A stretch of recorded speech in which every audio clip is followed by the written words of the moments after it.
जब भगवान विष्णु सो गए और एक भक्त की पुकार ने स्वर्ग को बचाया। सालों पहले की बात है। एक ऐसा गांव जहां ना बिजली थी, ना मोबाइल, ना बाजार, बस था तो हर घर में दीपक का उजाला, तुलसी के पत्तों की महक और भगवान की भजन की आवाज। गांव का नाम था विश्वासपुर। यह गांव कोई सामान्य गांव नहीं था। यहाँ के लोग भगवान को सिर्फ पूजते नहीं थे, उन्हें अपना साथी मानते थे। हर घर में किसी न किसी को विश्वास था कि जब तक भगवान विष्णु जागते हैं, गांव पर कोई संकट नहीं आएगा। लेकिन एक दिन ऐसा आया जब भगवान विष्णु योग निद्रा में चले गए और उसी दिन से शुरू हुआ अंधकार। गांव की पुरानी मिट्टी की दीवारों वाला एक छोटे से घर में एक अंधी माँ अपने बेटे की उंगलियां छूकर कहती थी, धीरू बेटा, तू हर साल ये निर्जल व्रत करता है, इस बार कुछ मांग भी लेना भगवान से, वो भी तो तरसते होंगे तुझसे बात करने को। धीरू हंस देता था, बिल्कुल शांत और विनम्र आवाज में कहता, माँ, भगवान से मांगना क्या, जब वो खुद ही हमारे घर आते हैं तो और क्या चाहिए।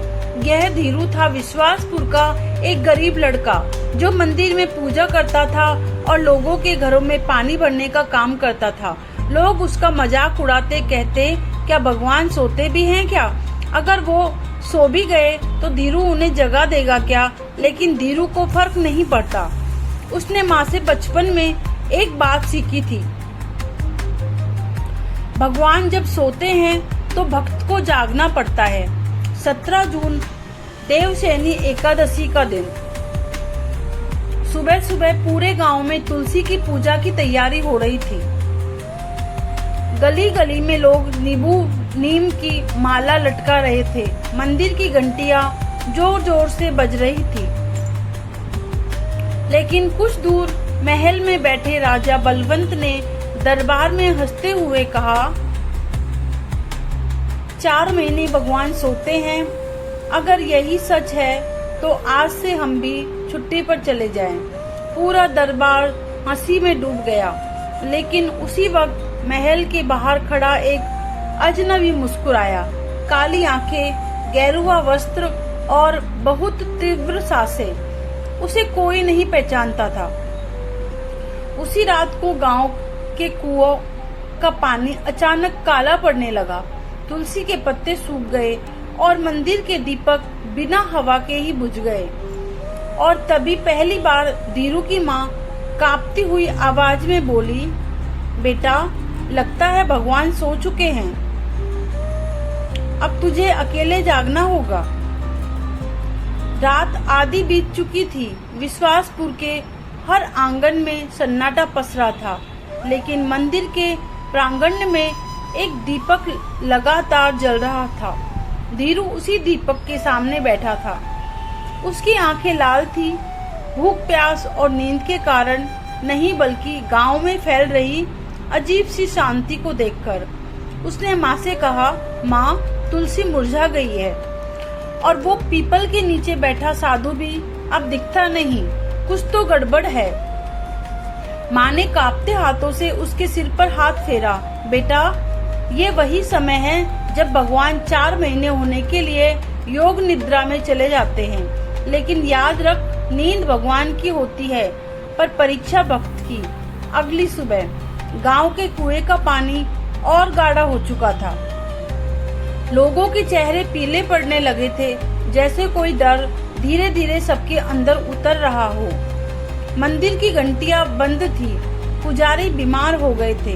राजा बलवंत ने आज्ञा दी, किसी भी प्रकार की पूजा 4 महीने तक ना की जाए। ये समय आराम का है, तपस्या का नहीं। गांव के लोगों को शायद ये फैसला ठीक न लगा, क्योंकि डर ने श्रद्धा को ढक लिया था। सिर्फ एक व्यक्ति था जो अब भी उसी मंदिर की सीढ़ियों पर बैठा था, धीरू।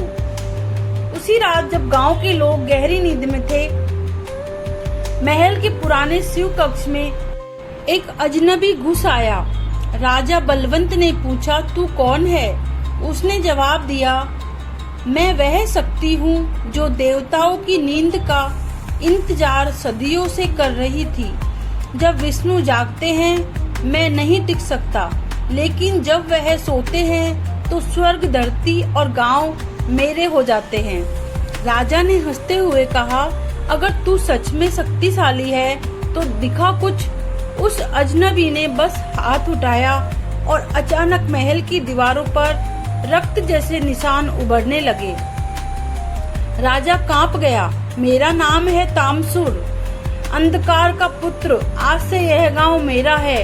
उधर धीरू ने ठान लिया था, अगर भगवान 4 महीने तक नहीं बोल सकते तो मैं 4 महीने तक बिना रुके उनसे बात करता रहूंगा। मेरी बातें ही उन्हें जगाएगी। उसने गांव की सबसे पुरानी वीणा निकाली। माँ ने कहा, बेटा तेरा शरीर कमजोर हो चुका है। माँ, उसने कहा, मेरा शरीर थक सकता है लेकिन मेरी भक्ति नहीं। अब धीरू रोज मंदिर में बैठकर भजन गाता। बिना अन्न जल के लोगों ने ताने मारे, पागल हो गया है ये, भगवान को कोई क्या जगा सकता है, मर जाएगा 4 दिन में। लेकिन धीरू मुस्कुराता और गाता, हे नारायण, तू सोता है, मैं जागता हूँ। जब जागेगा तू तो अंधेरा भागेगा। तू एक रात जब धीरू की आंख लग गई, उसे एक स्वप्न आया। वो एक बर्फीली गुफा में था। सामने भगवान विष्णु शेषनाग पर लेटे थे, पर आंखें बंद थी। फिर एक मंद स्वर में आवाज आई, भक्त की तपस्या जब प्रेम से भरी हो तब योग निद्रा भी सुनती है। धीरू घबरा गया। प्रभु, आप सुन सकते हैं, लेकिन आवाज आई, मैं नहीं, मेरे स्वप्न सुन सकते हैं। 4 महीने बाद जब द्वार खुलेंगे, तेरा एक शब्द सब कुछ बदल देगा। सुबह जब धीरू उठा, उसके चारों ओर फूल बिछे थे जो रात में वहाँ नहीं थे। गांव वालों ने पूछा, कहाँ से आए ये फूल? धीरू ने सिर्फ एक बात कही, भगवान शायद सो रहे हैं, लेकिन उनका स्वप्न जाग रहा है। तामसुर गांव में अपना भय फैलाता है। राजा बलवंत का घमंड उसे धोखा देता है और धीरू की भक्ति से एक दिव्य चमत्कार शुरू होता है। रात का 3रा पहर था। विश्वासपुर के पुराने तालाब में लहरें खुद ब खुद उठ रही थी। चारों तरफ अजीब सी सीटी की आवाज, जैसे हवा भी अब किसी अनदेखे डर से कांप रही हो। राजमहल के पश्चिमी कक्ष में राजा बलवंत आराम की मुद्रा में बैठे थे। तभी महल के द्वार से धुएं का गुब्बार उठने लगा। रक्षकों की आंखें खुद ब खुद मुंद गई। तामसुर प्रकट हुआ, इस बार नमन करने नहीं, आदेश देने। राजा बलवंत, उसकी आवाज कड़क थी, अब ये राजपाट तेरा नहीं, मेरा है। राजा ने हंसते हुए कहा, क्या तू एक व्रती भक्त से डरता है जो मंदिर में बैठा भजन गा रहा है? तामसुर बोला, भक्त की तपस्या अगर भगवान के कान तक ना पहुँचे तो उसे मिटा देना आसान होता है, लेकिन इस बार मामला अलग है। उसने एक मुट्ठी राख हवा में उड़ाई और कहा, गांव की हवा अब मेरी होगी। जो मुझसे ना डरे उसे मैं दिखाऊंगा। जब देवता सोते हैं तो राक्षस राज करते हैं। अगली सुबह गांव में एक भयानक दृश्य फैल गया। गायों ने दूध देना बंद कर दिया। बच्चे रात भर रोते रहे। जल कुंड का पानी खून सा लाल हो गया और मंदिर की घंटियां अपने आप उल्टी दिशा में झूलने लगी। गांव की वृद्ध महिलाएं कानों में तुलसी डालने लगी।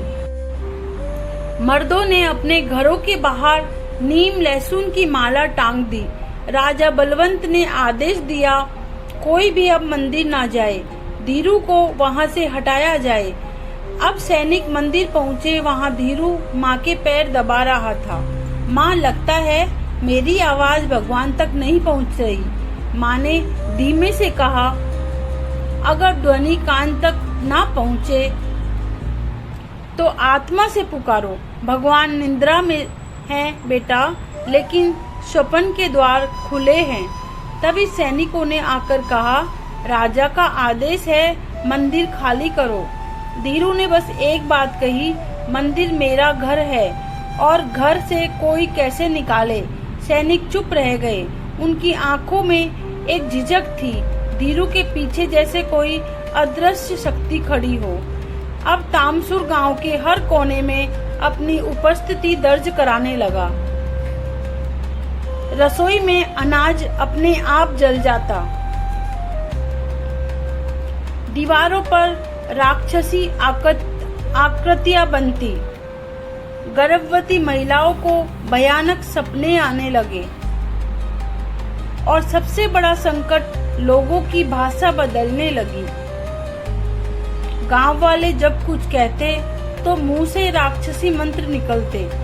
राजा बलवंत ने सभा बुलाई। हमें उस धीरू को हटाना ही होगा। शायद उसी की वजह से ये सब हो रहा है। लेकिन सभा में एक वृद्ध दरबारी बोला, महाराज, मुझे लगता है उसके जाने से संकट बढ़ेगा, रुकेगा नहीं। राजा चुप हो गया। उधर मंदिर में धीरू अब चौथे दिन भी बिना जल और अन्न के बैठा था। उसकी माँ को तेज बुखार था।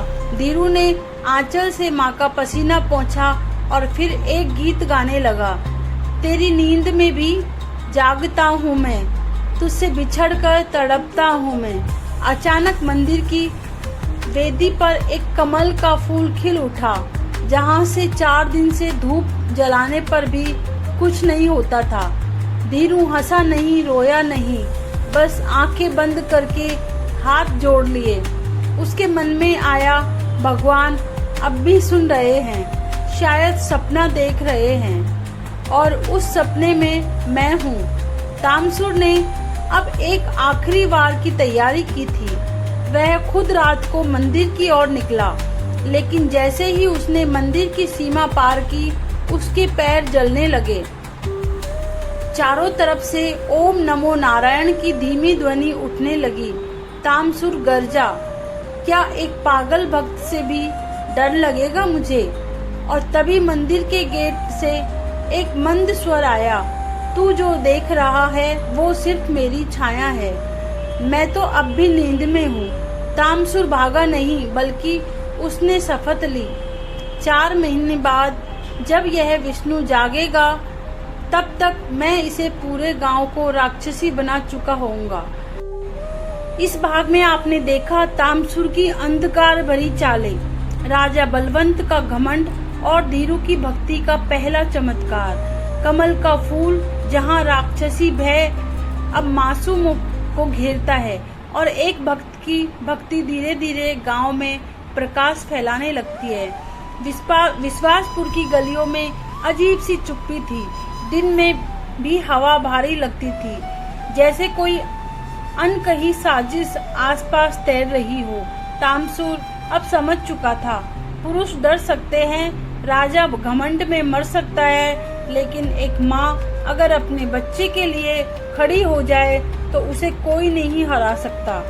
इसलिए इस बार उसका निशाना था गांव की स्त्रियां और बच्चे। गांव की स्त्रियां जब कुएं पर पानी भरने जाती है तो बाल पानी में बहते मिलते, जैसे किसी का सिर मुंडाया गया हो। बच्चों को खेलने से रोका जाने लगा, क्योंकि रात को 2 बच्चे अपने ही आंगन में बेहोश मिले थे। उनकी आंखें खुली थी, लेकिन आवाज नहीं निकलती थी। इधर धीरू की माँ, जो अब लगभग बिस्तर से उठ नहीं सकती थी, उन्हें एक स्वप्न आया। रात के अंधेरे में तुलसी का पौधा बोल उठा, मातेश्वरी, तेरा पुत्र एक दीपक है, लेकिन जब तक एक और दीपक ना जले तब तक अंधकार छाया रहेगा। माँ ने कांपती आवाज में पूछा, कौन दीप? तुलसी की पत्तियों से आवाज आई, भक्ति अकेली नहीं चलती, उसे विश्वास का साथ चाहिए। अब गांव को खुद उठना होगा। उस सुबह जब धीरू जागा, उसने देखा मंदिर की छत से एक स्वर्ण रेखा उतर रही थी। वो रेखा सीधे माँ के सिर पर जा रही थी। धीरू घबरा गया, माँ को उठाया, लेकिन माँ की आंखें बंद थी, चेहरा शांत। तभी मंदिर की घंटी खुद ब खुद बजी और सामने की दीवार पर शंख और चक्र की छाया उभर आई। धीरू ने रोते हुए पूछा, प्रभु क्या आप जागे हैं? लेकिन उसी समय उसे फिर एक स्वप्न संकेत मिला। स्वप्न में भगवान विष्णु मंद स्वर में बोले, जागा नहीं हूँ लेकिन सुन रहा हूँ। एक मंत्र है जिसे बोलते बोलते अगर प्रेम बढ़े तो मेरी निद्रा में कंपन हो सकता है। धीरू ने पूछा, वो मंत्र? भगवान ने उत्तर दिया, श्रीमन नारायण, लक्ष्मी नारायण और साथ में एक आदेश, अब अकेले नहीं गांव के दिलों को जोड़ो। इस मंत्र को गूंज बनाओ ताकि तामसुर के डर के ऊपर विश्वास की लहर उठे। धीरू ने उस दिन से मंदिर के बाहर बैठकर वही मंत्र गाना शुरू किया। धीरे धीरे गांव की महिलाएं छिप छिप कर उसे सुनने लगी। एक विधवा माँ जिसकी बेटी कई दिनों से बोल नहीं रही थी, उसके पास आई और बोली, मैं भी गाऊंगी ये मंत्र। जब बेटी मेरी सुन नहीं पा रही तो शायद भगवान सुन ले।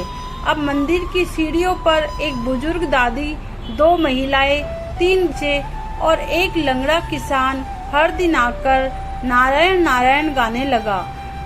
तामसुर अब और क्रोधित था। उसे समझ नहीं आ रहा था कि जो गांव 2 हफ्ते पहले डर से कांप रहा था, अब धीरे धीरे एक साथ बैठने क्यों लगा। उसने आसमान में एक मंत्र पढ़ा जिससे रात में रक्त वर्षा होने लगी। पानी की बूंदें लाल पड़ गई, लेकिन मंदिर के ऊपर जैसे एक अदृश्य रक्षा चक्र बन चुका था। बारिश वही रुक जाती थी। तीसरे सप्ताह की पूर्णिमा को जब धीरू मंत्र गा रहा था, मंदिर की छत पर अचानक नीले और सुनहरे रंग की गर्णन रेखाएं दिखने लगी। एक बच्चा चिल्लाया, देखो भगवान आ रहे हैं। लोगों ने आंखें उठाई तो देखा मंदिर की छत पर ओम की आकृति स्वयं उभर आई। कोई चमत्कार नहीं कहा, इस बार सबने सिर झुका दिया। अब जिन लोगों ने धीरू को कभी पागल कहा था, वो खुद मंदिर आकर बोले, हमसे गलती हो गई। हमें लगा था भगवान अब सुनते नहीं, पर अब लगता है जब भक्त रोता है तो भगवान का स्वप्न में भी भीग जाता है। धीरू ने बस कहा, भक्ति अकेली हो तो जुगनू है, सब मिल जाए तो सूर्य बन जाती है।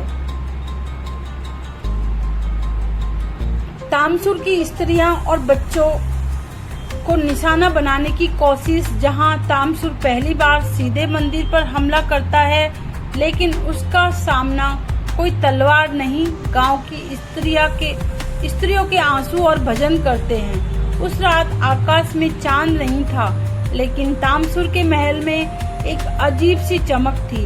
काले रंग की आग जो पानी को नहीं, भावना को जलाने के लिए जलाई गई थी। तामसुर अपनी गुफा में बैठा। उसने एक राक्षसी यंत्र निकाला जिसमें भगवान विष्णु की शयन मुद्रा की धुंधली छवि दिखाई दे रही थी। जब तक यह आंखें नहीं खुलती, मैं इस पूरे गांव को राख बना दूंगा।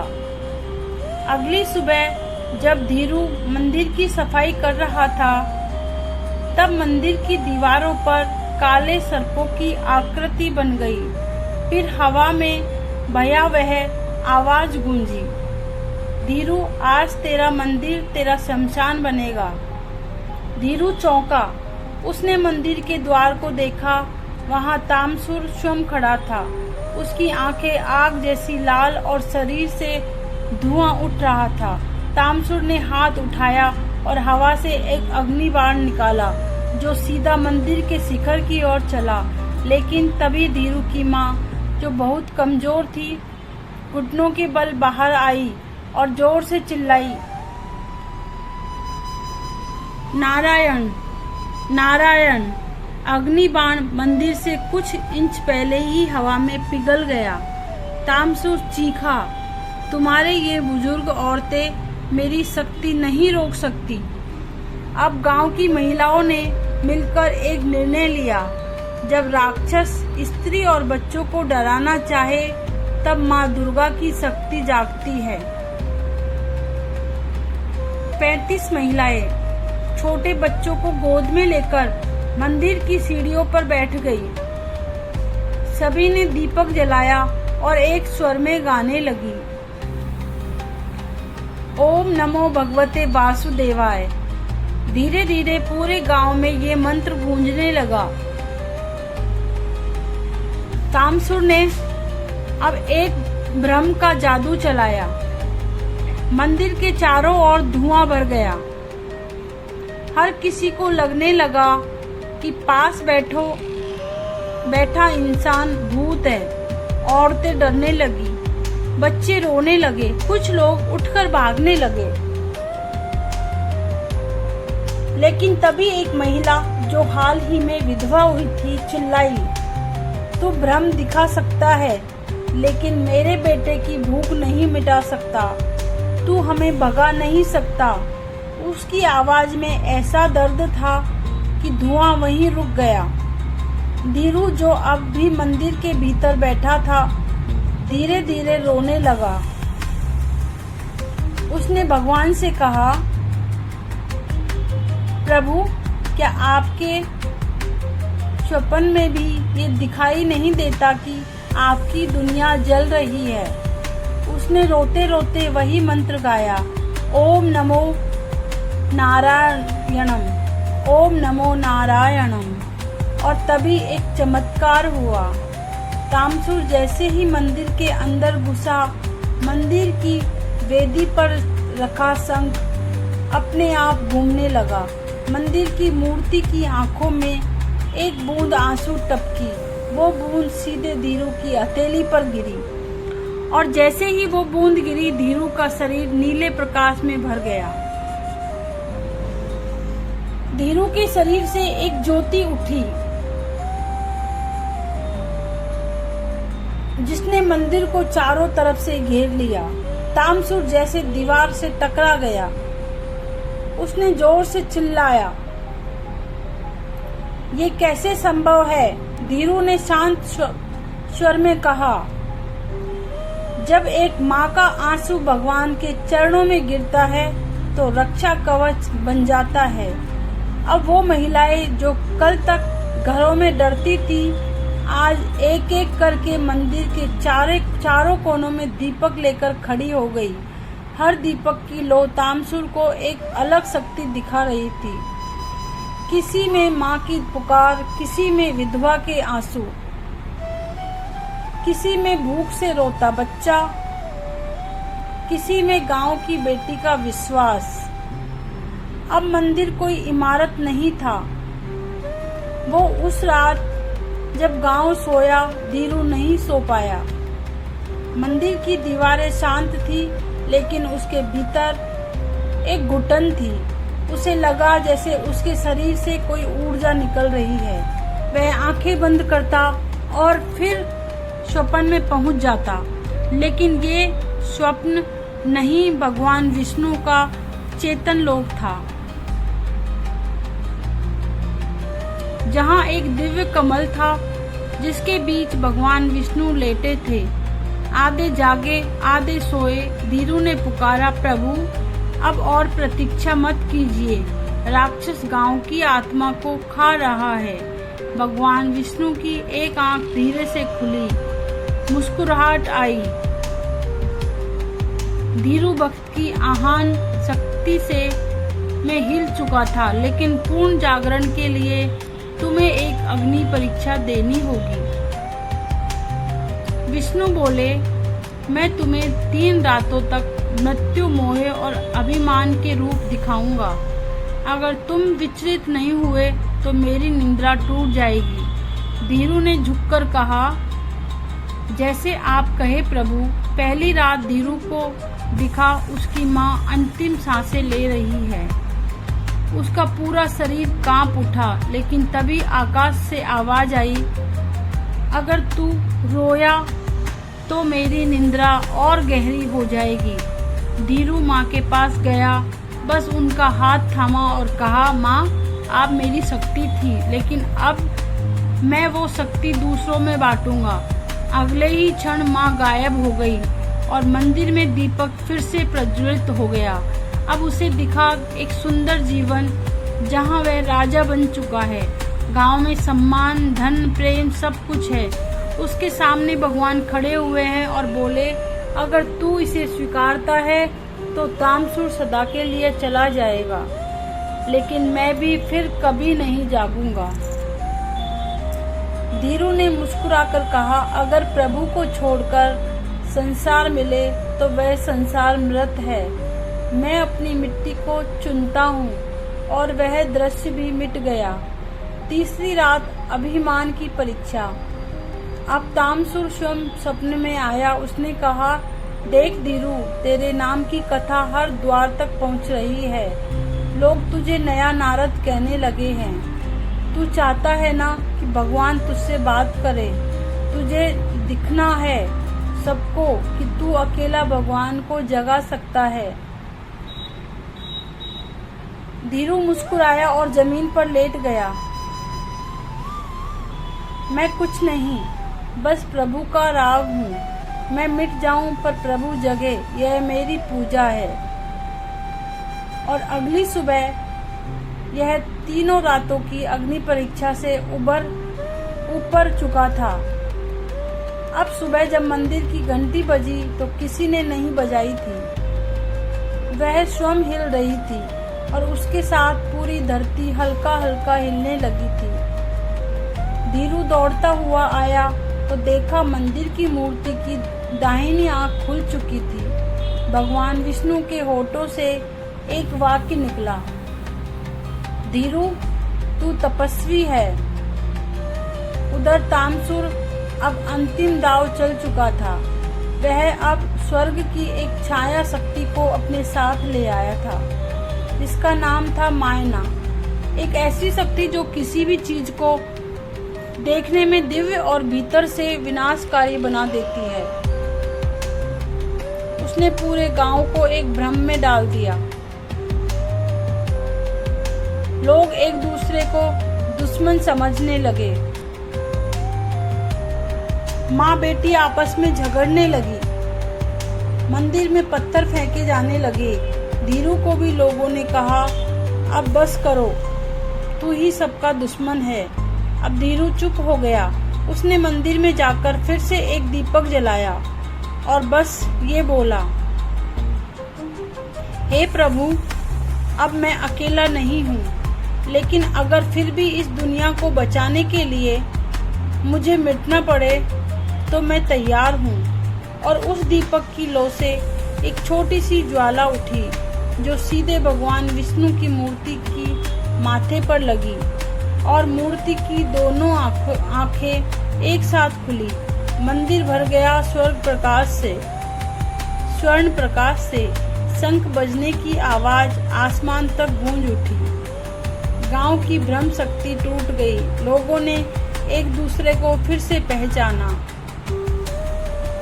धीरू वही बेहोश पड़ा था, लेकिन उसके माथे पर प्रभु का हाथ। जहाँ भगवान विष्णु पूरी तरह जाग उठते हैं, तामसुर की माया शक्ति का अंत होता है और गांव में शांति और समृद्धि का नया युग आता है। धीरू की प्रार्थनाओं और तपस्या के बाद भगवान विष्णु की पूरी चेतना जाग उठी।